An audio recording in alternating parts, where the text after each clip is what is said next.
වෙළඳ පොලක්. වෙළඳ පොල. පුතා වෙළඳ පොල නෙමෙයි වෙළඳ පොල තමයි නිවැරදි නම. ලියන්න එන්න ඕන. වෙළඳ පොල කියලායි අපි ලියන්නේ. එතකොට මාකට් එක සාමාන්‍යයෙන් ඔයා සාමාන්‍ය පෙළ කොමර්ස් පන්තියේදී ඉගෙන ගත්ත විදිහට මොකද්ද වෙළඳ පොලක් කියලා ඔයාලට කියලා දීලා තියෙන්නේ. දන්න කෙනෙක් ඉන්න මොකද්ද ඔයාගේ අදහස වෙළඳ පොලක් යනු? මොකද්ද ඔයාලට කියන්න පුළුවන්? ඈඳරුවනේ මොකද්ද වෙළඳ පොලක් කියන්නේ? ගැනුම්කරුවන් හා විකුණුම්කරුවන් සම්බන්ධ වන ඕනෑම ආර්ථික කටයුත්තක්.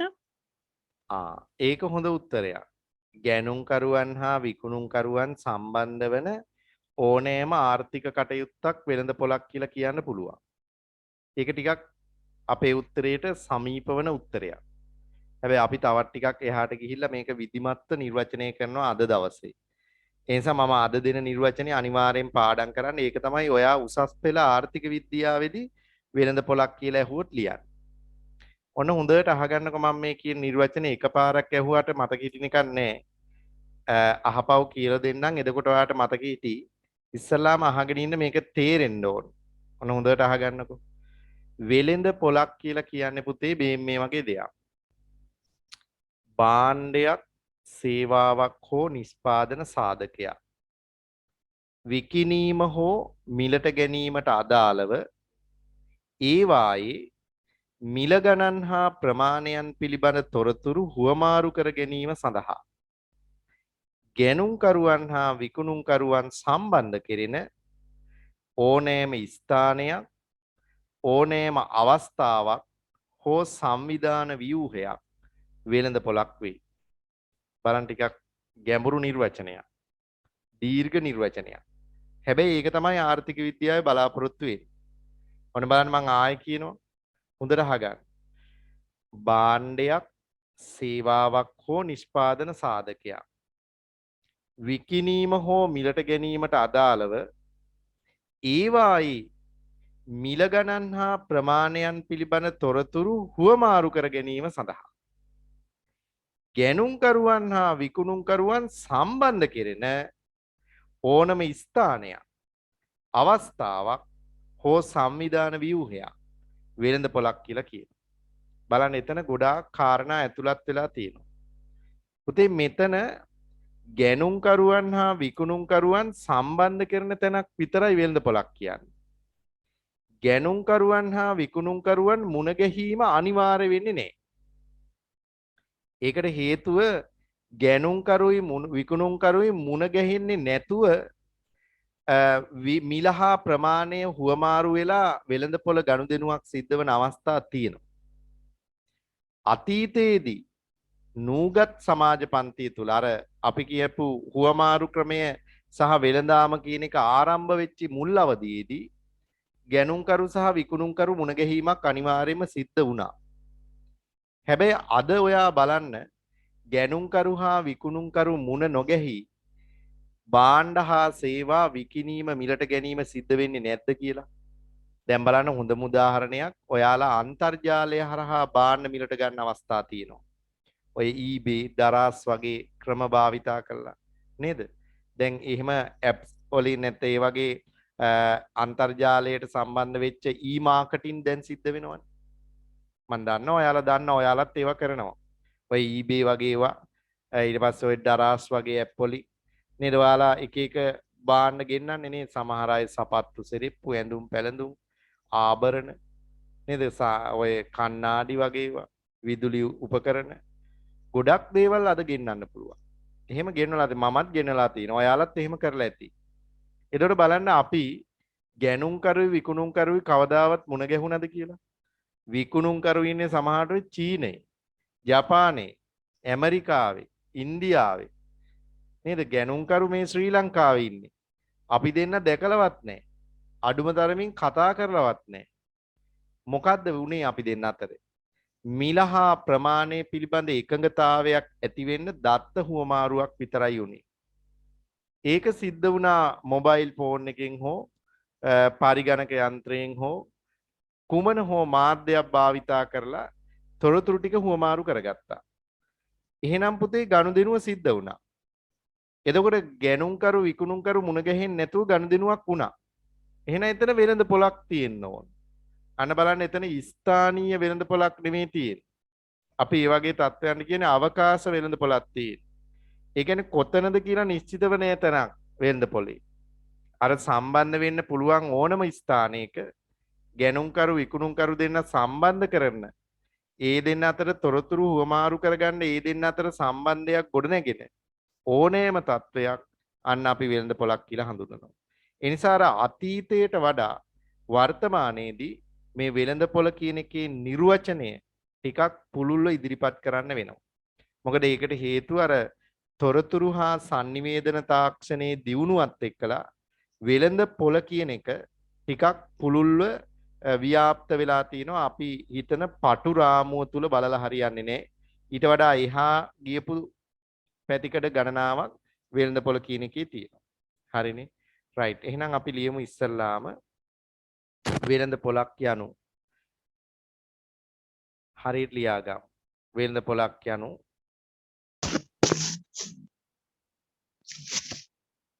භාණ්ඩයක්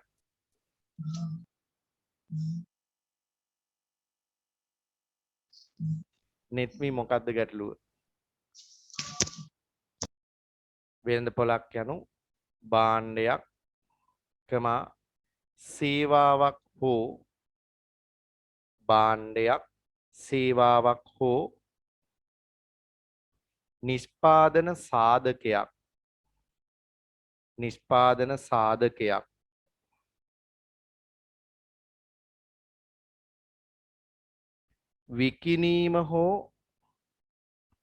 විකිණීම හෝ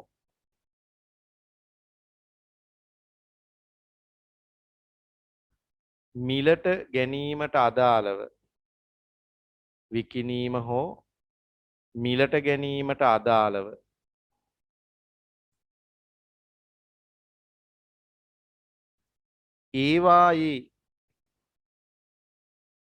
ඒවායේ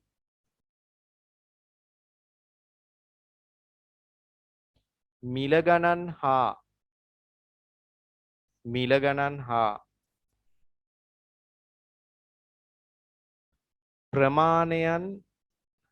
ප්‍රමාණයන්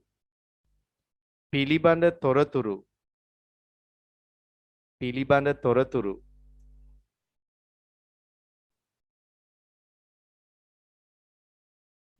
ගැනුම්කරුවන් හා නැත්නම් පිළිබඳ තොරතුරු හුවමාරු කර ගැනීම සඳහා එහෙම ලියන්න.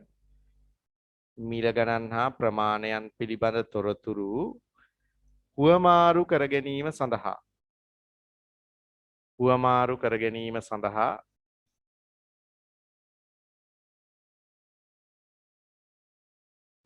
ගැනුම්කරුවන් සහ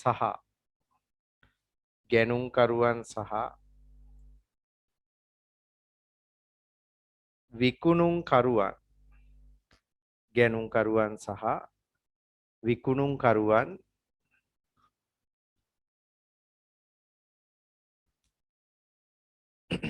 සම්බන්ධ කෙරෙන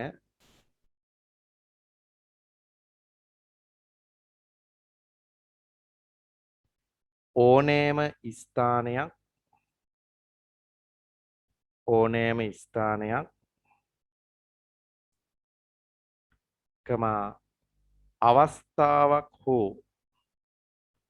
අවස්ථාවක් හෝ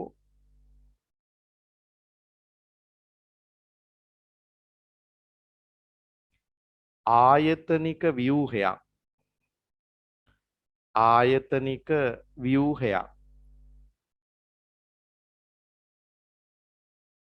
වෙළඳ පොලක් වේ. ආයතනික ව්‍යුහයක් වෙළඳ පොලක් වේ. හරි. පුතේ දැන් ඔන්න ඊළඟ කතාවට එනවා. හැමෝම අහගන්න මේ ආර්ථික විද්‍යාවේ අපි සාකච්ඡා කරන ප්‍රධාන වෙළඳ පොල ප්‍රභේද දෙකක් තියෙනවා. එකක් තමා පුතේ භාණ්ඩ හා සේවා වෙළඳ පොල. භාණ්ඩ හා සේවා වෙළඳ පොල. මේකටම තමයි කියන්නේ භාණ්ඩ වෙළඳපොළ කියලා කියන්නේත් ඒකටමයි. ඊළඟ එක්කනට අපි කියනවා නිෂ්පාදන සාධක වෙළඳපොළ. නිෂ්පාදන සාධක වෙළඳපොළ. මේ බලන්නකෝ. වෙළඳපොළේ ප්‍රධාන ප්‍රභේද දෙකක් තියෙනවා. භාණ්ඩ හා සේවා වෙළඳපොළ හා නිෂ්පාදන සාධක වෙළඳපොළ. එතකොට මේ භාණ්ඩ හා සේවා වෙළඳපොළයි නිෂ්පාදන සාධක වෙළඳපොළයි කියන දෙකේ වෙනස අපි නිර්වචනය කරලා ඉගෙන ගන්න ඕන. ඒකේ තියෙන ප්‍රධාන වෙනස්කම් මොනවද කියලා අවබෝධ කරගන්න ඕන. හරි අපි ඉස්සල්ලාම කතා කරමු භාණ්ඩ හා සේවා වෙළඳපොළ කියන්නේ මොකක්ද කියලා.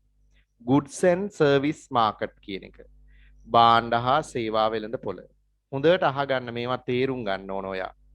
පුතේ භාණ්ඩ හා සේවා වෙළඳපොළ කියලා කියන්නේ පරිභෝජනය සඳහා යොදා ගැනීමේ අරමුණින් භාණ්ඩ හා සේවා විකිණීම හා මිලට ගැනීම සිදුවන වෙළඳපොළට අපි කියනවා භාණ්ඩ හා සේවා වෙළඳපොළ කියලා. ආයෙත් මම කියනවා පරිභෝජනය සඳහා යොදා ගැනීමේ අරමුණින් භාණ්ඩ හා සේවා විකිණීම හා මිලට ගැනීම සිදුවන වෙළඳපොළ. එතකොට මේ භාණ්ඩ හා සේවා වෙළඳපොලේ භාණ්ඩ හා සේවා හුවමාරු වෙන්නේ පරිභෝජනය අරමුණු කරගෙන. අපි භාණ්ඩ හා සේවා වෙළඳපොළට ගිහිල්ලා භාණ්ඩයක් හෝ සේවාවක් ගන්නේ වෙන දෙයක් නිපදවන්න යොදා ගන්න නෙමෙයි. අපි ඒව අරගන්නේ පරිභෝජනය සඳහා යොදා ගැනීමේ අරමුණින්. නේද? අපි ආහාර මිලට ගන්නේ කණ්ඩ, ඇඳුම් පැළඳුම් මිලට ගන්නේ අඳින්න. අපි අධ්‍යාපනය මිලට දී ගන්නවා. දැනුම ලබා ගන්න.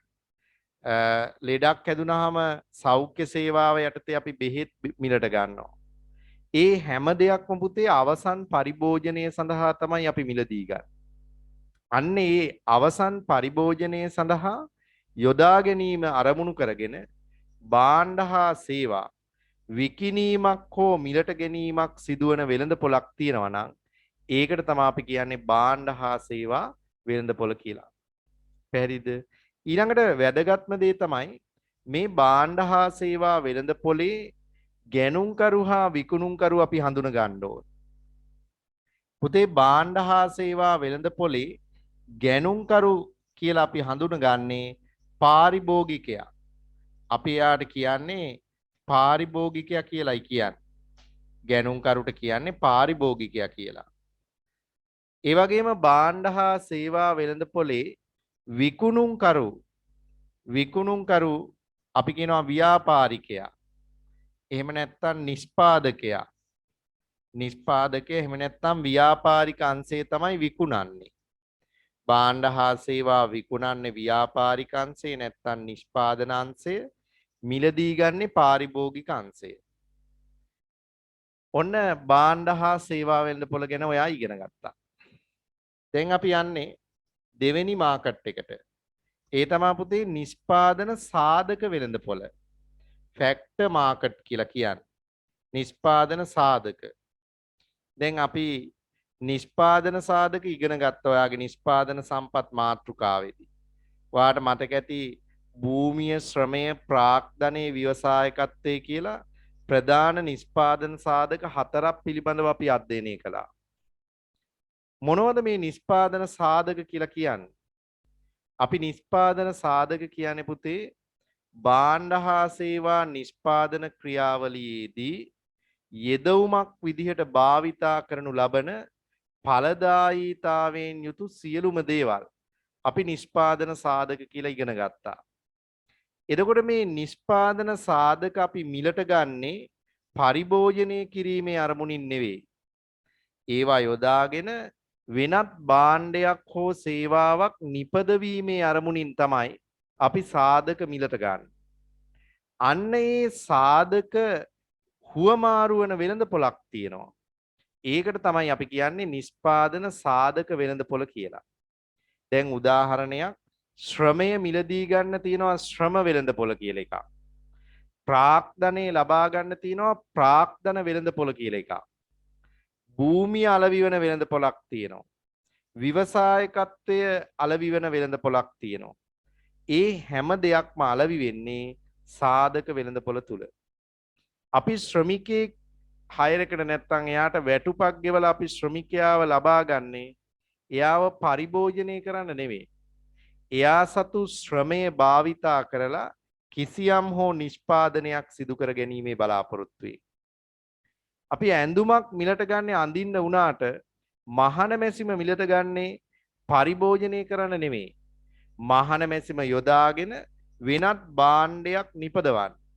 එතකොට ඇඳුම කියන්නේ භාණ්ඩයක් වුණාට මහන මැසිම එතනදී අපි සලකන්නේ ප්‍රාග්ධනයේ විදිහට. ඒ කියන්නේ සාධකයක් විදිහට. ඒකට දැන් තේරෙන්න ඕනේ මේ දෙකේ වෙනසක් තියෙනවා. භාණ්ඩ හා සේවා වෙළඳපොලේ හුවමාරු වෙන්නේ භාණ්ඩ හා සේවා පරිභෝජනය සඳහා යොදා ගැනීමේ අරමුණින්. නිෂ්පාදන සාධක වෙළඳපොලේ හුවමාරු වෙන්නේ නිෂ්පාදන සාධක. ඒවා නිෂ්පාදනයක් සඳහා යොදා ගැනීමේ අරමුණින් තමයි මිලදී ගැනීම කරන්නේ. අන්න එහෙනම් සාධක වෙළඳපොළ දැන් ඔයා හඳුනගත්තා. මොකද්ද නිෂ්පාදන සාධක වෙළඳපොළ කියලා කියන්නේ එතකොට? අපි කියනවා වෙනත් භාණ්ඩයක් නිපදවීම සඳහා යොදා ගැනීමේ අරමුණින් නිෂ්පාදන සාධක විකිණීම හා මිලදී ගැනීම සිදුවන වෙළඳපොළ නිෂ්පාදන සාධක වෙළඳපොළ වෙනවා. sorry. අපි ලියමු මෙහෙම. පළවෙනි එක ලියා ගන්න පුතේ භාණ්ඩ හා සේවා වෙළඳපොළ කියන එකේ මෙහෙම ලියන්න. අපි ලියමු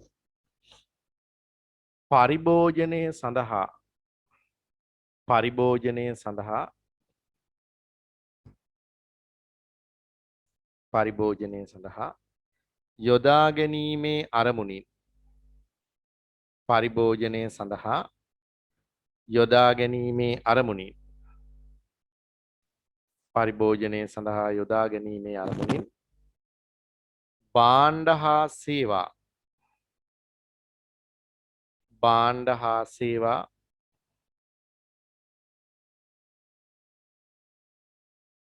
විකිණීම හා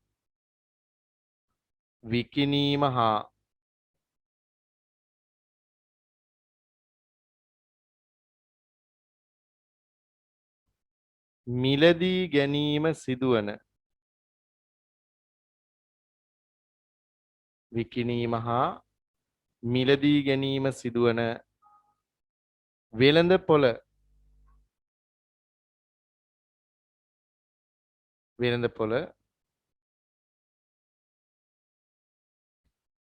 භාණ්ඩ හා සේවා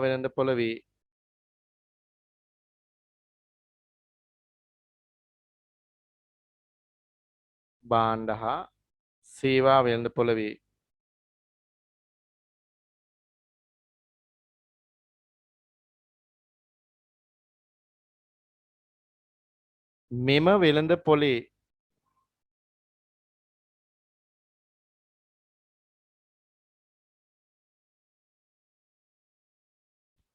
මෙම වෙළඳපොලේ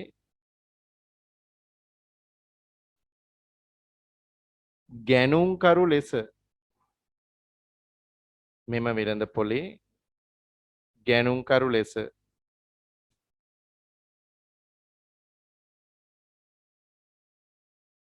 පාරිභෝගික අංශයද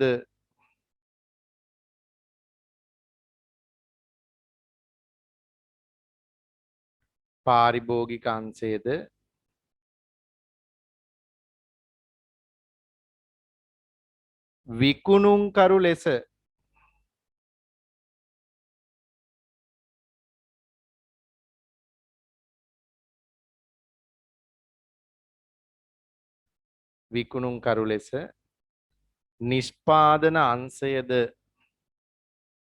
නැත්නම් ව්‍යාපාරික අංශයද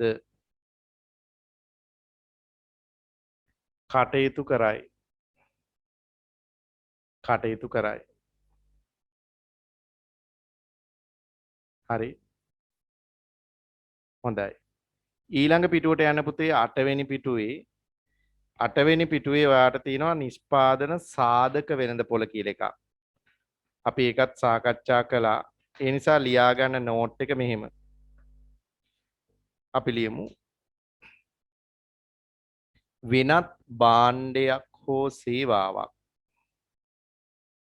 වෙනත් භාණ්ඩයක් හෝ සේවාවක්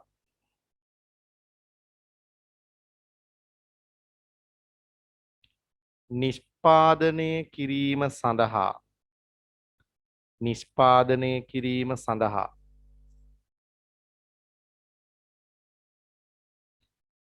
යෙදවීමේ අරමුණින්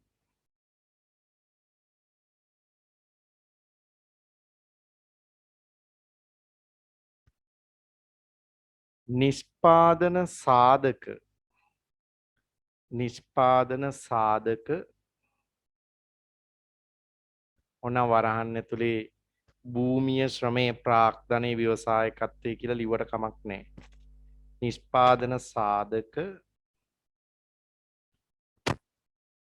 විකිණීම හා මිලදී ගැනීම සිදුවන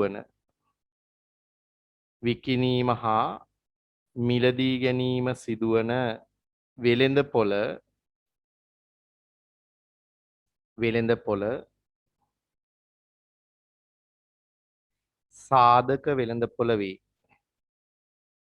සාධක වෙළඳපොළ වේ.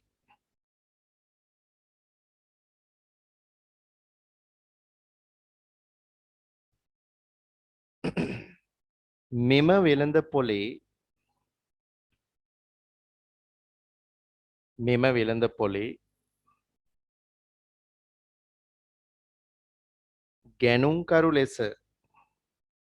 ගැනුම්කරු ලෙස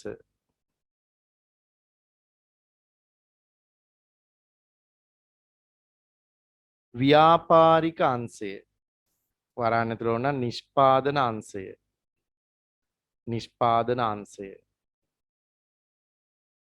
කටයුතු කරන අතර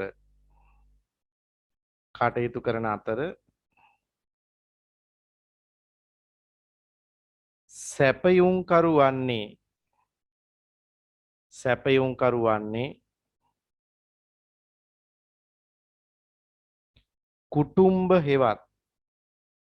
කුටුම්බ හෙවත්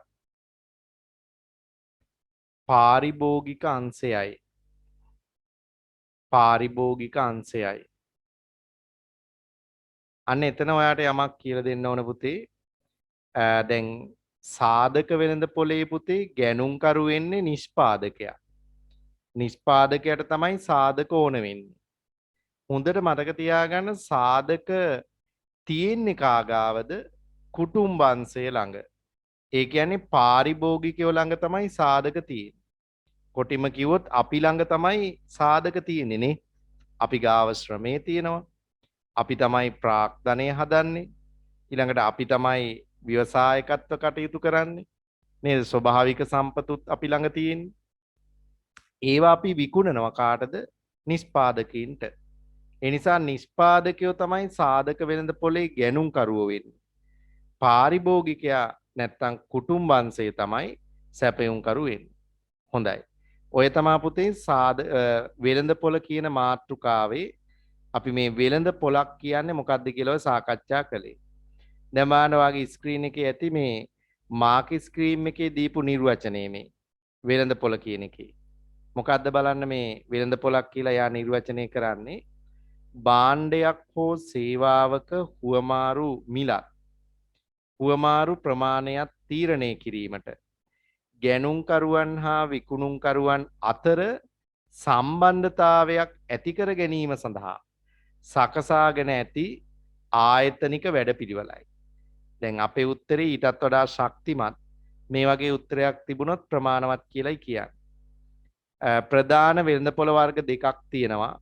භාණ්ඩ වෙළඳපොළ නැත්තම් භාණ්ඩ හා සේවා වෙළඳපොළ කියනවා. අනිත් එක නිෂ්පාදන සාධක වෙළඳපොළ. හොඳයි. ඊළඟට ඔයාගේ පිටුවේ 8 වෙනි පිටුවේ තියෙන මාතෘකාව තමයි පුතේ මිල යාන්ත්‍රණය. එහෙම නැත්තම් වෙළඳපොළ යාන්ත්‍රණය කියන්නේ මොකක්ද කියන එක. මේ බලන්නකෝ. මොකක්ද මේ වෙළඳපොළ යාන්ත්‍රණය කියලා කියන්නේ? ඉස්සල්ලාම මම කියලා දෙන්නේ අවබෝධයෙන් අහගෙන ඉන්න. පුතේ මේ මිල යාන්ත්‍රණය එහෙම නැත්නම් වෙළඳපොළ යාන්ත්‍රණය කියලා කියන්නේ අපි කියනවා වෙළඳපොළ ආර්ථික ක්‍රමයක මූලික ආර්ථික ප්‍රශ්න විසඳා ගනු ලබන ක්‍රමවේදය තමයි මිල යාන්ත්‍රණය කියන්නේ. දැන් ওই පුතාලට මතක ඇති ආර්ථික පද්ධති කියන මාතෘකාවට අපි ආවේ මූලික ආර්ථික ප්‍රශ්න කියන එක හරහා. අපි මූලික ආර්ථික ප්‍රශ්න කියන්නේ මොනවද කියලා ඉස්සල්ලාම හඳුනගත්තා. කුමක් කොපමණ කෙසේ කා සඳහා නිපදවනවාද කියලා ප්‍රශ්න තුනක් තියෙනවා කියලා අපි ඉගෙන ගත්තා. අන්නේ ප්‍රශ්න තුන විසඳා ගැනීම සඳහා ඒ සමාජය තුළ ජීවත් වන මිනිස්සු එකතු වෙලා ගොඩනගා ගන්න ආයතනික වැඩපිළිවෙලට තමයි අපි කිව්වේ ආර්ථික පද්ධතියක් කියලා. එතකොට මේ ආර්ථික පද්ධතියක ප්‍රධානම අරමුණ වෙන්නේ ප්‍රධානතම කාර්යය වෙන්නේ අර මූලික ආර්ථික ප්‍රශ්න විසඳ ගන්න එක. ඉතින් එතනදී පුතේ මේ මූලික ආර්ථික ප්‍රශ්න විසඳා ගැනීම සඳහා වෙළඳපොළ ආර්ථික පද්ධතියක් තුල ක්‍රියාත්මක වන වැඩපිළිවෙලට වැඩසටහනට අපි නමක් කියනවා. ඒ තමයි මිල යාන්ත්‍රණය. එහෙමත් නැත්නම් මිල ක්‍රමය කියලාත් කියනවා. එහෙමත් නැත්නම් වෙළඳපොළ යාන්ත්‍රණය කියලාත් කියනවා. ওই නම් තුනම එකම දේ කියන්නේ. මිල ක්‍රමය, මිල යාන්ත්‍රණය, වෙළඳපොළ යාන්ත්‍රණය නැත්නම් වෙළඳපොළ ක්‍රමය. ඔය මොකක් කිව්වත් ඒකෙන් අදහස් වෙන්නේ ඔය මිල ක්‍රමය නැත්නම් මිල යාන්ත්‍රණය. දැන් අපි බලමු මොකද්ද මේ මිල යාන්ත්‍රණයේදී වෙන්නේ. දැන් මූලික ආර්ථික ප්‍රශ්න විසඳ ගන්න වෙළඳපොළ ක්‍රමය නැත්නම් මිල යාන්ත්‍රණය කියන එක ක්‍රියාත්මක වෙන්නේ කොහොමද? දැන් මම පුතාලා මෙහි බලා ගන්න ගොඩාක් වටිනවා මේ දේ කියන දේ හොඳ අවබෝධයෙන් අහගෙන ඉන්න. දැන් වෙළඳපොළ ආර්ථිකයක පුතා නිදහසේ තීරණ ගන්න හැකියාවක් තියෙනවා. ඒ නිසා මේ වෙළඳපොලේ ඉන්න ඉල්ලුම්කරුවෝ එයාලා නිදහසේ ඉල්ලුම් තීරණ ගන්නවා.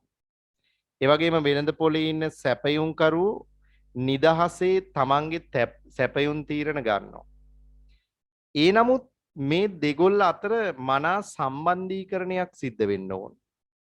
ඉල්ලුම්කරුවන්ගේ ඉල්ලුම් තීරණයි සැපයුම්කරුවන්ගේ සැපයුම් තීරණයි අතර සම්බන්ධීකරණයක් සිද්ධ වෙන්න ඕන.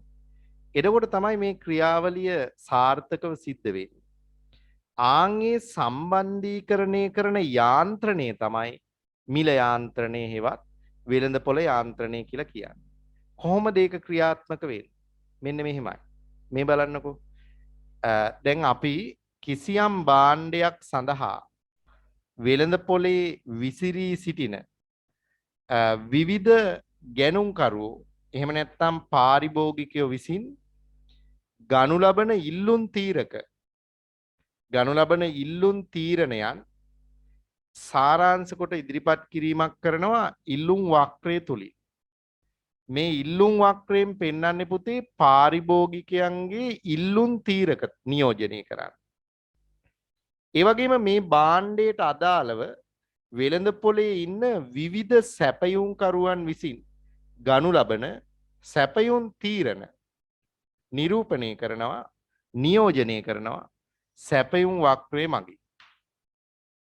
මේ තියෙන මේ ඉල්ලුම නියෝජනය කරන්නේ පාරිභෝගිකයන්ගේ ඉල්ලුම් පිළිබඳ තීරණ. මේ තියෙන මේ සැපයුම තුලින් තීරණය කරන්නේ නිෂ්පාදක ප්‍රජාවගේ සැපයුම් පිළිබඳ තීරණ. එතකොට මෙන්න මේ දෙන්න ඡේදනය වෙනවා මෙන්න මේ ලක්ෂයේදී. අපි එතෙන් කියනවා පුතේ වෙළඳපොළ සමතුලිතය කියලා. මේකට කියනවා වෙළඳපොළ සමතුලිතය කියලායි කියන්නේ මේකට. ඒ සමතුලිතයේදී කිසියම් භාණ්ඩයකට අදාළව මිලක් තීරණය වෙනවා. ඒ වගේම නිශ්චිත ඉල්ලුම් සැපයුම් ප්‍රමාණයක් තීරණය වෙනවා. තේරුණාද? එතකොට මේ වෙළඳපොළ යාන්ත්‍රණය කියලා කියන්නේ පුතේ මෙන්න මේ කතන්දරේ. මොකද්ද? වෙළඳපොළ ආර්ථිකයක් තුල ආර්ථිකයේ පුරාවට විසිරී සිටින ඉල්ලුම් හා සැපයුම්කරුවන් විසින් ගනු ලබන ස්වාධීන තීරණ අනුව වෙළඳ පොලේ තීරණය වන මිල පදනම් කරගෙන මූලික ආර්ථික ප්‍රශ්න විසඳනවා නම් ඒ කියන්නේ කුමක් කොපමණ නිපදනවාද කියන ප්‍රශ්නෙට උත්තරේ දෙන්නේ මිල නම් කෙසේ නිපදනවාද කියන ප්‍රශ්නෙට උත්තරේ දෙන්නේ මිල නම් කා සඳහා නිපදවනවාද කියන ප්‍රශ්නෙට උත්තරේ දෙන්නේ මිල නම් ආන් ඒකට තමයි අපි මිල යාන්ත්‍රණය කියලා කියන්නේ. ඒ කියන්නේ මේ වෙළඳපොළ ආර්ථිකයක් තුල ඉල්ලුම් හා සැපයුම්කරුවන් තමන්ගේ ස්වාර්ථය නැත්තම් තමන්ගේ පෞද්ගලික ප්‍රතිලාභ පදනම් කරගෙන ගන්න ඉල්ලුම් හා සැපයුම් තීරණවලට අනුව තමයි මිල කියලා කෙනෙක් තීරණය වෙන්නේ. ඒ මිල පදනම් කරගෙන මූලික ආර්ථික ප්‍රශ්න සියල්ලට උත්තර හොයනවා. ආන්ගේ යාන්ත්‍රණයට අපි කියනවා මිල යාන්ත්‍රණය හෙවත් මිල ක්‍රමය කියලා. දර වෙළඳපොළ ආර්ථිකයක් ක්‍රියාත්මක වෙන්නේ ඔන්න ඔය මිල යාන්ත්‍රණය පදනම් කරගෙන. ඔය මිල ක්‍රමය පදනම් කරගෙන තමයි වෙළඳපොළ ආර්ථිකය ක්‍රියාත්මක වෙන්නේ. පැහැදිලිද? ඒ නිසා අපි සලකනවා පුතේ වෙළඳපොළ හසුරුවන අදෘශ්‍යමාන බලවේගයක් තියෙනවා. අදිසි අස්තයක් තියෙනවා. ඒ තමයි මිල. හැම දෙයකටම වෙළඳපොලේ උත්තරේ දෙන්නේ අවසානට මිල. දැන් බලන්න අපි මොනවද නිෂ්පාදනය කරන්න කියලා හිතුවොත් අපි වැඩියෙන්ම මිලක් ලැබෙන වැඩියෙන්ම ලාභයක් ලැබෙන දේ තමයි අපි නිෂ්පාදනය කරන්න උත්සාහ කරන්නේ. හිතන්න මම ගොවියෙක් කියලා. මට අක්කරයක ඉඩමක් තියෙනවා. මම මේ අක්කරේ එක ඉඩම වී වගාවට යොදවන්නේ ලූණු නිෂ්පාදනයේටද මිරිස් වගාවට යොදවන්නේ කියන එක තීරණය කරන්නේ කුමන නිෂ්පාදනයෙන්ද ලාභය වැඩියෙන් ලැබෙන්නේ? කුමන නිෂ්පාදනයටද හොඳ මිලක් ලැබෙන්නේ? ඒ ගැන හිතලා තමයි මම නිෂ්පාදන තීරණ ගන්න. නේද? අනිත් වර්ග දෙකට වඩා වී මිල ඉහළ යනවා වගේ පේනවා නම් හැම කන්න එකම අපි වී නිෂ්පාදනයේට ඒ ඉඩම යොදවන්න තියෙන සම්භාවිතාවය වැඩි. එහෙනම් මිල තමයි මට උත්තරේ දුන්නේ මේක නිෂ්පාදනය කරන්න කියලා. ඒ වගේම මම භාණ්ඩ හා සේවා මිලදී ගැනීම පිළිබඳ තීරණ ගත්තත් මිල තමයි අවසාන තීරණය ගන්න. බලන්න ඔයා ඇඳුමක් මිලට ගන්න ගියපුවාම ඒ ඇඳුම ඇඳලා බලනවා සයිස් එක හරි පිටෝන් එක හොඳයි මැටීරියල්ස් හොඳයි කලර් එක හොඳයි හැමදේම හොඳයි. අවසානට ඔයා කැෂියරෙක් ගාවට ගිහිල්ලා අහනවා කීයද මේක කියලා. එතනින් පස්සේ ඔයාගේ තීරණය සම්පූර්ණයෙන් වෙනස් වෙනවා. ඒ කියන්නේ අවසානෙටම ඒක ගන්නවද නැද්ද කියන එක තීරණය වෙන්නේ ඒ භාණ්ඩයේ මිල පදනම් කරගෙන. ඒ නිසා පාරිභෝගිකයෙක්ට පරිභෝජන තීරණ ගන්න. නිෂ්පාදකයෙක්ට නිෂ්පාදන තීරණ ගන්න. ආයෝජකයෙක්ට ආයෝජන තීරණ ගන්න. ඉතුරුම් කරන කෙනෙකුට ඉතුරුම් පිළිබඳ තීරණ ගන්න. හැම වෙලේම බලපාන්නේ වෙළඳපොළ ක්‍රමයේ තුල තියෙන මිල. ඒකට තමයි කියන්නේ පුතේ මිල ක්‍රමයේ හෙවත් මිල යාන්ත්‍රණය කියලා. පැහැදිලිද? එතනදී අපි ඉදිරියේදී දැන් තව ටිකකින් සාකච්ඡා කරනවා මේ මිල කියන කාරණේ පදනම් කරගෙන වෙළඳපොළ ක්‍රමයකට අදාළ ප්‍රධාන කාර්යයන් තුනක් තියෙනවා. මේ ඔයාගෙන් අහනවා. ගොඩාක් සැරවල අහලා තියෙනවා. වෙළඳපොළ ආර්ථිකයක මිලට අයත් ප්‍රධාන කාර්යයන් තුනක් තියෙනවා. මං කෙටියෙන් ලිව්වොත් එකක් තමා පුතේ සංඥා සැපයීමේ කාර්යය. සංඥා. එහෙම නැත්නම් තොරතුරු සැපයීමේ කාර්යය. ඊළඟ එක සානුබල සැපයීමේ කාර්යවා දන්නේ නැහැ. සානුබල. අවසාන එකන හිඟ සම්පත් සලාකණය කිරීම, බෙදා හැරීම මිල මගින් සිද්ධ වෙන්නේ. අපි බලමු උදාහරණ ඇතිව ඒ කාර්යයන් තුන කොහොමද මිල ඉටු කරන්නේ. ඒකයි අපි කියන්නේ වෙළඳපොළ හසුරුවන ප්‍රධාන හස්තය අදිසි බලවේගය වෙන්නේ මිල. දැන් තේරුණාද පුතාලට? එහෙනම් අපි මිල යාන්ත්‍රණය කියලා කියන්නේ මේ වෙළඳපොලේ ඉන්න ගැනුම්කරු විකුණුම්කරු නේද ආයෝජකයෝ ඉතිරි කරන්නන් මේ සියලු දෙනාම මනාව සම්බන්ධීකරණය කරන යාන්ත්‍රණයක් තියෙන්න ඕන. ඒ යාන්ත්‍රණය තමයි වෙළඳපොලේ තියෙන මිල. හැම දෙනාම සම්බන්ධීකරණය කළ තියෙන මිල මගින්.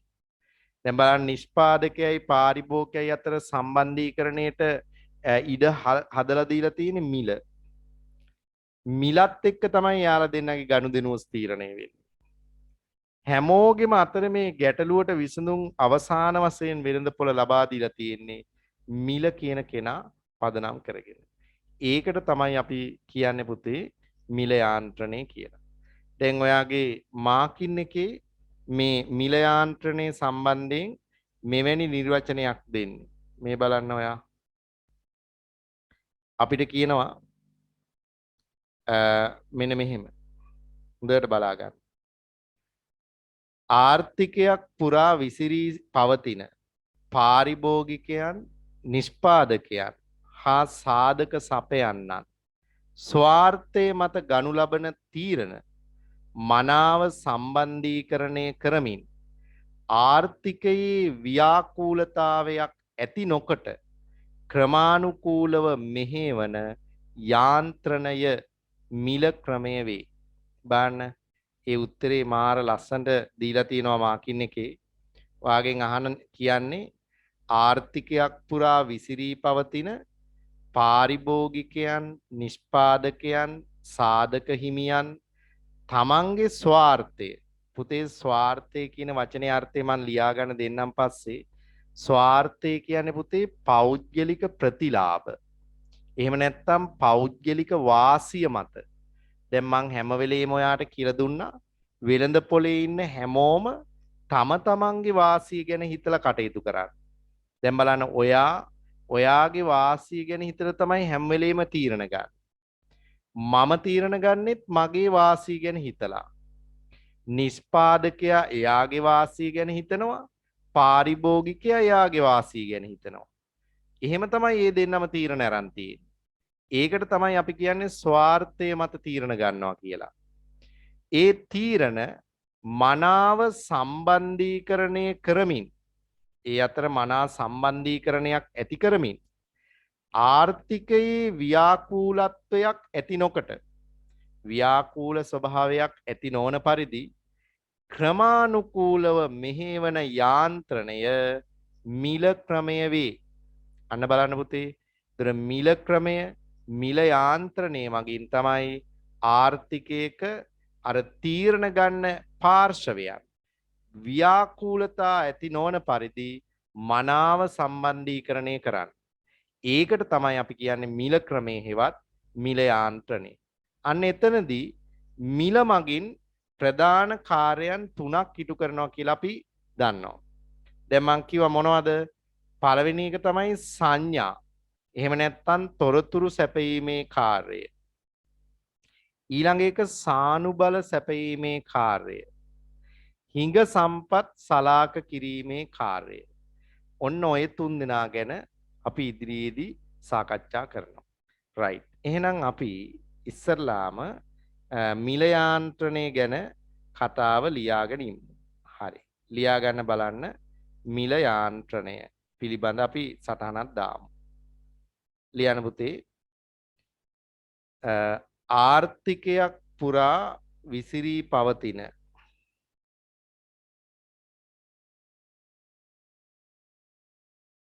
ආර්ථිකයක් පුරා විසිරී පවතින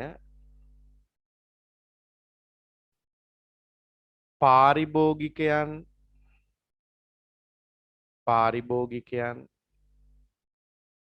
නිෂ්පාදකයන් හා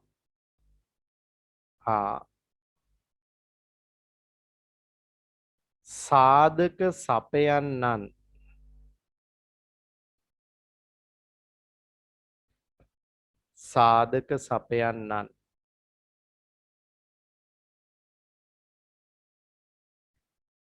තම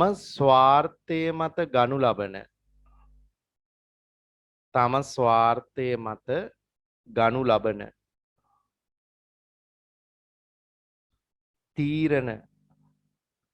තීරණ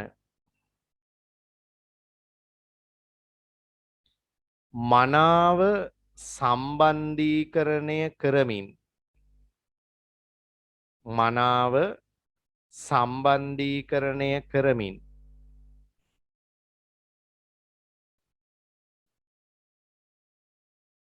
ආර්ථිකයේ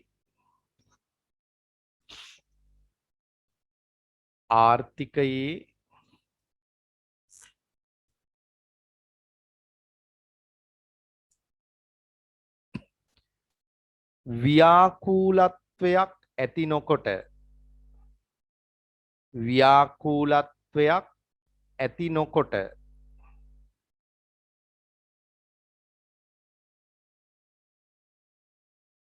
ක්‍රමානුකූලව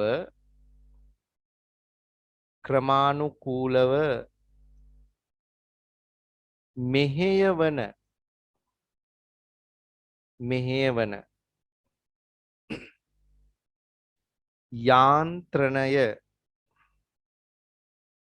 යාන්ත්‍රණය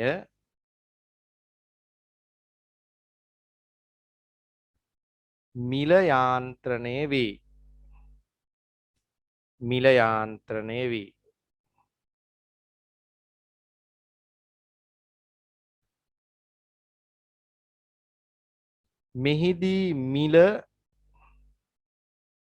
මෙහිදී මිල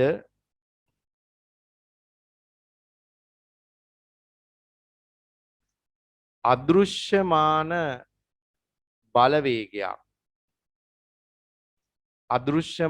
බලවේගයක් වරහන් ඇතුලේ අදිසි හස්තයක් වරහන් වහලා ලෙස ක්‍රියා කරයි.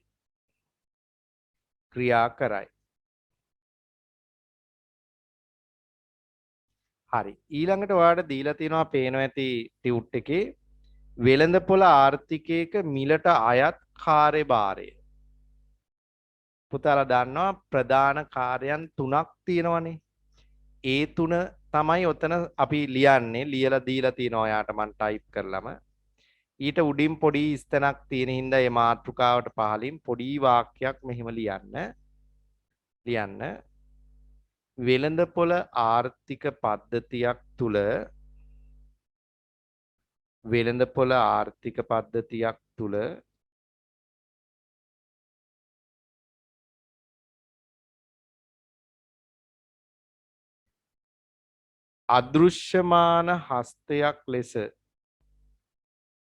අදෘශ්‍යමාන හස්තයක් ලෙස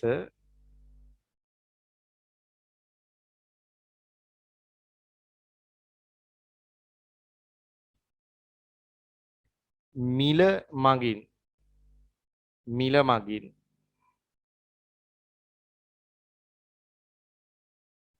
ඉටු කරනු ලබන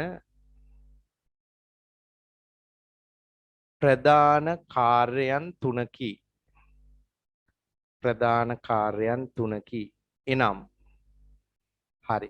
කාර්යයන් තුන දීලා තියෙනවා. දැන් අපේ අරමුණ ඒ කාර්යයන් තුන වෙන වෙනම සාකච්ඡා කරන එක. ඒ නිසා ඔයාලා බලාගෙන ඉන්න මම මේ කියන දේ අහගෙන ඉන්න හොඳයි. පුතේ පළවෙනි කාර්යය තමයි සංඥා. එහෙම නැත්නම් තොරතුරු සැපයීමේ කාර්යභාරය. තොරතුරු සැපයීම. දැන් බලන්න මේ සංඥා නැත්නම් තොරතුරු මොනවද මිල මගින් සපයන තොරතුරු?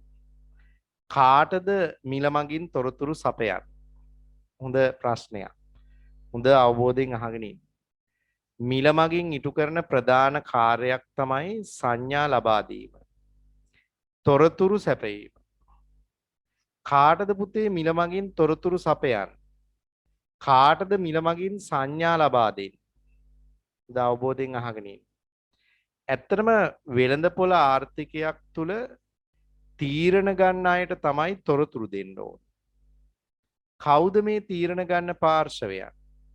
එක්කෙනෙක් තමයි පාරිභෝගිකයා. තව එක්කෙනෙක් නිෂ්පාදකයා. තව එක්කෙනෙක් ආයෝජකයා. තව එක්කෙනෙක් ඉතිරි කරන්න. මේ හැමෝම ආර්ථිකයක් තුල විවිධ වූ තීරණ ගන්න බැඳිලා ඉන්න පිරිස. ක්‍රියාකාරී ඒකකයන්. මෙයාලා ගන්න තීරණ තමයි ආර්ථිකයේ මෙහෙවන්න ගොඩාක් වැදගත් වෙන්නේ. නිෂ්පාදකයා විසින් නිෂ්පාදන තීරණ ගන්නවා. පාරිභෝගිකයා විසින් පරිභෝජනයේ පිළිබඳ තීරණ ගන්නවා. ආයෝජකයා ආයෝජන තීරණ ගන්නවා. ඉතිරි කරන්නන් ඉතිරි කිරීම පිළිබඳ තීරණ ගන්නවා. එතකොට මේ වෙළඳපොළ ආර්ථිකයක් තුල මෙන්න මේ කියන පාර්ශවයන් නිෂ්පාදකයෝ පාරිභෝගිකයෝ ඉතිරි කරන්නන් ආයෝජකයෝ කියන මෙවැනි පාර්ශවයන්ට තීරණ ගැනීමේ ක්‍රියාවලිය නිවැරදිව ක්‍රියාත්මක කරන්න නම් නිවැරදි ප්‍රමාණවත් තොරතුරු ලැබෙන්න ඕන. අන්නේ තොරතුරු ලැබීම නැත්තම් ලබා දීම මිල මගින් තමයි වෙළඳපොළ ක්‍රමය කියන්නේ. නැත්තම් සිද්ධ වෙන්නේ. වෙළඳපොලේ තොරතුරු දෙන්නේ මිල. නිෂ්පාදකයාට නිෂ්පාදන තීරණ ගන්න අවශ්‍ය ප්‍රමාණවත් තොරතුරු දෙන්නේ මිල මගින්. දැන් උදාහරණයක් අර මම කිව්ව විදිහට අක්කරයක ඉඩමක් මන් ළඟ තියෙද්දි ඒකේ මම මොනවද නිෂ්පාදනය කරන්න කියලා මම තීරණයක් ගන්න ඕන. එතනදී මට තොරතුරු දෙන්නේ මිල. මිල ඉහළ ගිහිල්ලා ලාභය වැඩි කියලා මට පෙන්නලා ඒකෙන් මට තොරතුරක් දෙනවා අහවල් භාණ්ඩේ නිෂ්පාදනය කරන්න කියලා. දැන් ලූණු සහ මිරිස් වලට සාපේක්ෂව වී මිල වැඩිවීම තුලින් මට තොරතුරක් දෙනවා වී නිෂ්පාදනයෙන් උපයන්න පුළුවන් ලාභය වැඩි. ඒ නිසා ඔයා ඒ අක්කරේ එකේ ඉඩම වී නිෂ්පාදනයට යොදවන්න කියලා. එතකොට කවුද මට ප්‍රමාණවත් තොරතුරු දීලා තියෙන්නේ? මිල මගේ. ඒ වගේ තමයි ආයෝජකයෙක්ට තමන් ළඟ තියෙන ආයෝජනය කරන්න තියෙන මුදල් ආයෝජනය කරන්න තියෙන සම්පත් කුමන මාර්ගයක යොදවනවද කියන එක තීරණ ගන්න. නැත්තම් කුමන මාර්ගයක ආයෝජනය කරනවාද කියන එක තීරණය කරන්න ආයෝජකයට ප්‍රමාණවත් තොරතුරු දෙන්නෙත් කවුද? මිල. මිල තමයි කියන්නේ මෙන්න මේ මාර්ගයේ මුදල් ආයෝජනය කරන්න. මේ දවස්වල වැඩිම ලාභයක් ඔයාට ලැබෙන්නේ මේ මාර්ගය තුල. මිල මගින් තමයි ආයෝජකයාට ප්‍රමාණවත් තොරතුරු දීලා තියෙන්නේ. ඒ වගේම ඉතිරි කරන්නන්ට ඉතිරි කිරීම වලට ලැබෙන පොලිය තමා පුතේ ඉතිරි කිරීම වල මිල. ඒතර පොලිය ඉහළ යාම තුලින් ඒ ශේෂ්ත්‍රය තුල මුදල් ඉතිරි කරා. මේ අහවල් බැංකුවේ ගෙවන පොලිය වැඩි. ඒ හින්දා ඒ බැංකුවේ මුදල් ඉතිරි කරා. අනේ ඉතිරි කරන්නන්ට තමන්ගේ ඉතුරුන් තීරණ ගන්න ප්‍රමාණවත් තොරතුරු දෙන්නේ මිල මගින්. ඒ විදිහට ආර්ථිකයක් මෙහෙවන ආර්ථිකයක් හසුරුවන ප්‍රධාන ක්‍රියාකාරී ඒකකවල තීරණ ගැනීමේ ක්‍රියාවලියට අදාළ තොරතුරු ලබා දීම මිල මගින් සිද්ධ වෙනවා.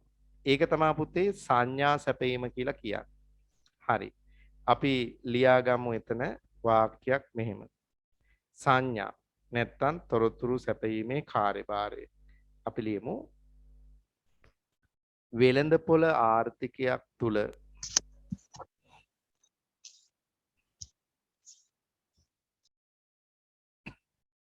වෙළඳපොළ ආර්ථිකයක් තුල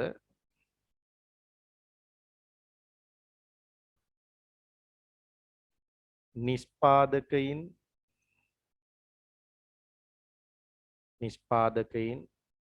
කමා පාරිභෝගිකයන්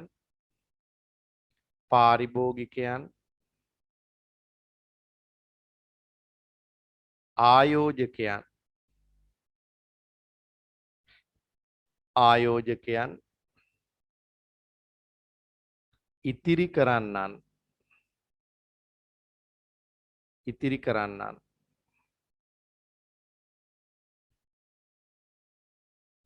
යනාදී පාර්ශවයන් හට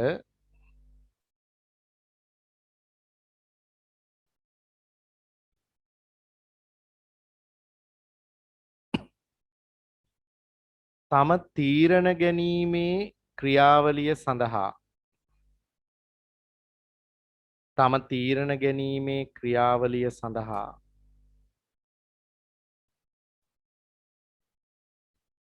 ප්‍රමාණවත් වන තොරතුරු ප්‍රමාණවත් වන තොරතුරු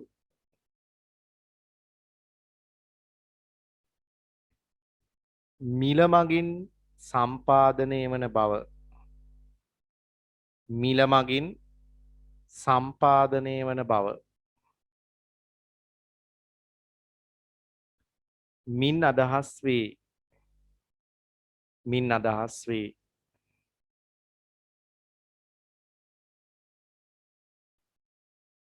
එහිදී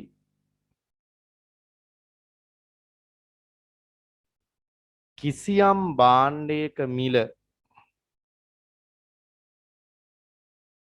කිසියම් භාණ්ඩයක මිල ඉහළ යන විට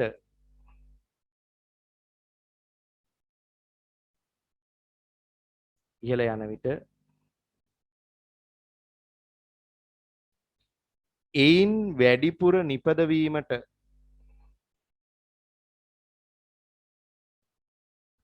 එයින් වැඩිපුර නිපදවීමට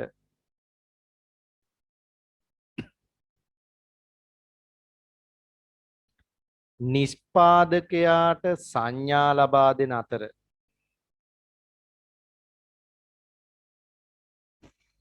නිෂ්පාදකයාට සංඥා ලබා දෙන අතර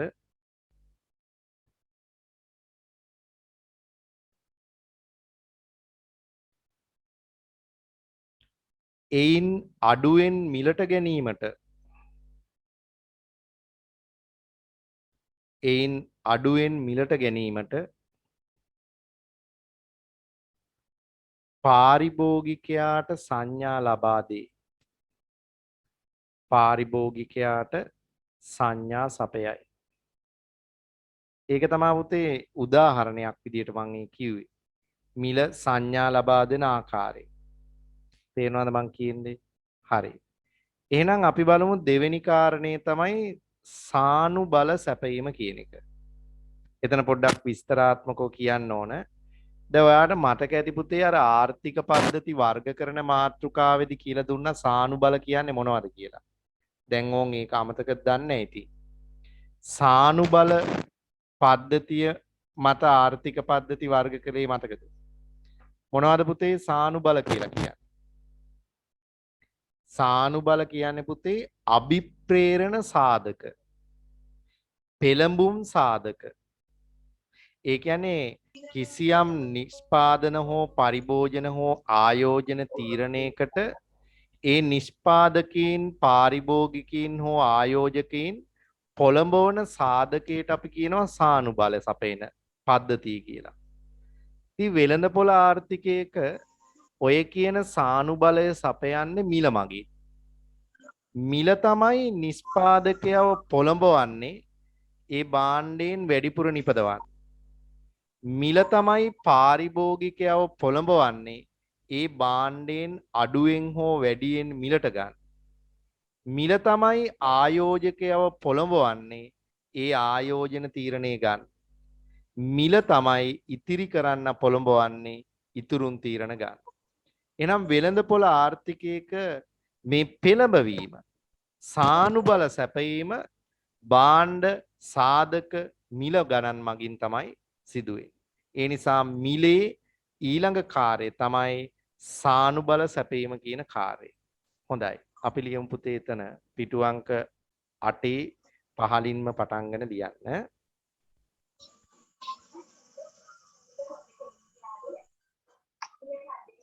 වෙළඳපොළ ආර්ථිකයක් තුල වෙළඳපොළ ආර්ථිකයක් තුල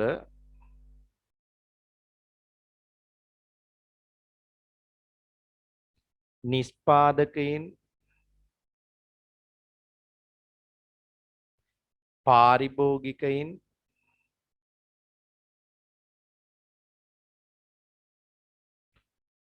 ආයෝජකයින්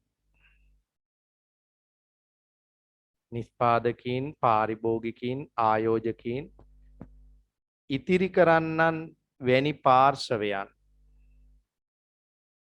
ඉතිරි කරන්නන් වැනි පාර්ශවයන්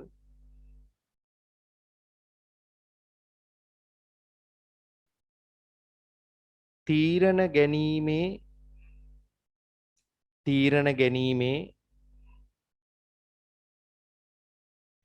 කාර්යය සඳහා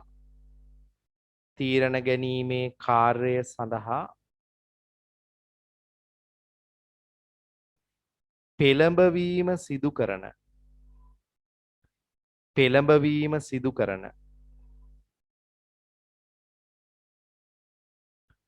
අභිප්‍රේරණ සාධකය භාණ්ඩ හා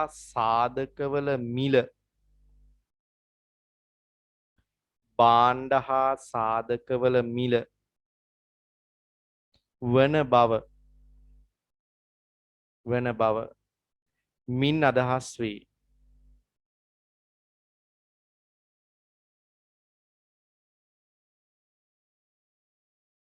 එහිදී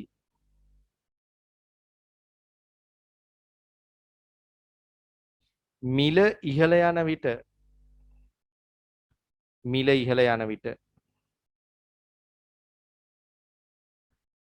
එය වැඩිපුර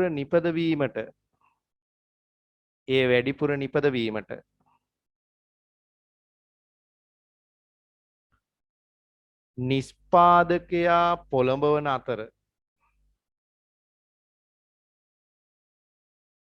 නිෂ්පාදකයා පොළඹවන අතර මිල අඩුවන විට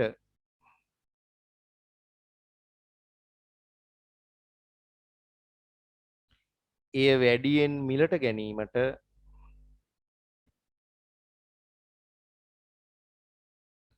පාරිභෝගිකයා පොළඹවනු ලබයි. හරි. පුතේ අවසාන කාර්යයට මම යන්නේ. හොඳට අහගෙන ඉන්න. අපි අවසාන කාර්යයේදී කතා කරන්නේ මේ සලාකණය කියන මාතෘකාව. මේකට අපි කියන්නේ හිඟ සම්පත් සලාකණය. සලාකණය කියන්නේ පුතේ බෙදා හැරීම කියන එක. සලාකණය කියලා කියන්නේ බෙදා හැරීම කියන එක. එහෙනම් හිඟ සම්පත් සලාකණය නැත්නම් හිඟ සම්පත් බෙදා හැරීම කියන කාර්යය. මොකද්ද මේ හිඟ සම්පත් බෙදා හැරීමට මිල සම්බන්ධ වෙන ආකාරය? පුතේ දැන් මෙහෙමයි ඒක තීරණය වෙන්නේ. නිෂ්පාදකෙක් හෝ ආයෝජකෙක් සතු හිඟ සම්පත්. එහෙම නැත්නම් පාරිභෝගිකයෙක් සතු හිඟ සම්පත්. විකල්ප නිෂ්පාදන, විකල්ප ආයෝජන, විකල්ප පරිභෝජන කාර්යයන් අතර බෙදා හරින්නේ භාණ්ඩ හා සේවා මිල පදනම් කරගෙන. නිෂ්පාදකයෙක් තමන් සතු හිඟ සම්පත් විකල්ප නිෂ්පාදන අතර කොපමණ ප්‍රමාණවලින් බෙදා හරිනවද කියන එක තීරණය වෙන්නේ භාණ්ඩ හා සේවාවල මිල පදනම් කරගෙන. දැන් උදාහරණයක් මම ගත්ත උදාහරණයෙම හිතන්න අක්කරයක ඉඩමක් මං ළඟ තියෙනවා. මම මේ අක්කරයේ එකේ ඉඩම V වගාවට කොච්චරක් යොදවනවද? මිරිස් වගාවට කොච්චරක් යොදවනවද? ලූණු වගාවට කොච්චරක් වෙන් කරනවද කියන එක තීරණය වෙන්නේ V මිල, ලූණු මිල, මිරිස් මිල අනුව. මිල තමයි මට කියන්නේ මල් ළඟ තියෙන හිඟ සම්පත් බෙදා හරින්න ඕන විදිය. ඒක තමයි සලාකණය කියලා කියන්නේ. පාරිභෝගිකයෙක් සතු හිඟ සම්පත්. දැන් අපි තුමු පාරිභෝගිකයෙක් සතු හිඟ සම්පත තමයි ආදායම. එයාගේ ආදායම නැත්තම් එයාගේ වැටුප විකල්ප උවමනා අතර කොච්චර ප්‍රමාණයන්ගෙන් බෙදා හරිනවද කියන එක තීරණය වෙන්නේ භාණ්ඩ හා සේවාවල මිල මත. අපි ආහාර වලට මේ මාසේ කීයක් වෙන් කරනවද කියන එක නිශ්චිතව කියන්න බෑ. 10000යි කියලා අකණ්ඩව කියන්න බෑ. ගිය මාසේ 10000ට කාපු කෑම වේල මේ මාසේ කන්න බැරි වෙන්න පුළුවන්. භාණ්ඩ හා සේවා මිල ඉහළ ගිහිල්ලා හින්දා. එහෙනම් මේ මාසේ ආහාර වලට වෙන් කරන ප්‍රමාණය වෙනස් වෙනවා. ඇඳුම් පැළඳුම් වලට වෙන් කරන ප්‍රමාණය වෙනස් වෙනවා. ටියුෂන් පන්ති ගාස්තු ගෙවන්න වෙන් කරන ප්‍රමාණය වෙනස් වෙනවා. ප්‍රවාහන සේවාවට වෙන් කරන ප්‍රමාණය වෙනස් වෙනවා. sannivedana සේවා සඳහා වෙන් කරන ප්‍රමාණය වෙනස් වෙනවා. ඒවා වෙනස් වෙන්නේ ඒ භාණ්ඩ හා සේවාවල මිල පදනම් කරගෙන. ඒ නිසා පාරිභෝගිකයෙක් තමන් සතු හිඟ සම්පත් විකල්ප පරිභෝජන කාර්යයන් අතර බෙදා හැරීමත් නිෂ්පාදකයෙක් තමන් සතු හිඟ සම්පත් විකල්ප නිෂ්පාදන මාර්ග අතර බෙදා හැරීමත් භාණ්ඩ හා සේවාවල මිල පදනම් කරගෙන තීරණය වෙනවා. ඒකට අපි කියනවා මිල සලාකන උපකරණයක් විදිහට කටයුතු කරනවා. හිඟ සම්පත් සලාක කිරීම, හිඟ සම්පත් බෙදා හැරීම මිල මගින් සිද්ධ වෙන්නේ. අලියා ගමු අපි මෙහෙම. නිෂ්පාදකයෙකු සතු හිඟ සම්පත්. නිෂ්පාදකයෙකු සතු හිඟ සම්පත්.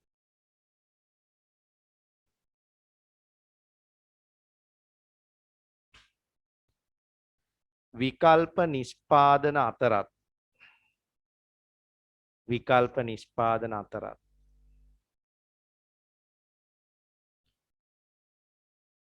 පාරිභෝගිකයෙකු සතු හිඟ සම්පත් පාරිභෝගිකයෙකු සතු හිඟ සම්පත්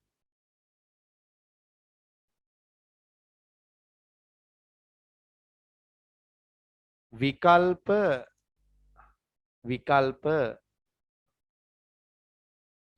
පරිභෝජන කාර්යයන්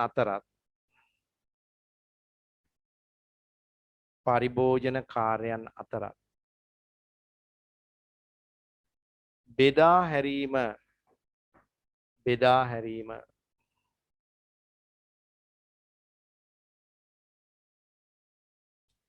භාණ්ඩ හා සේවාවල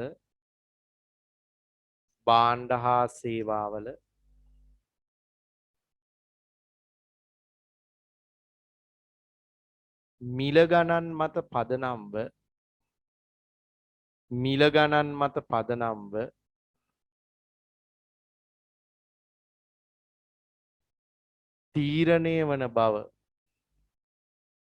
තීරණය වන බව මින් අදහස් වේ. හරි. පුතේ එහෙනම් එතනින් අද දවස මම නිමා කරනවා.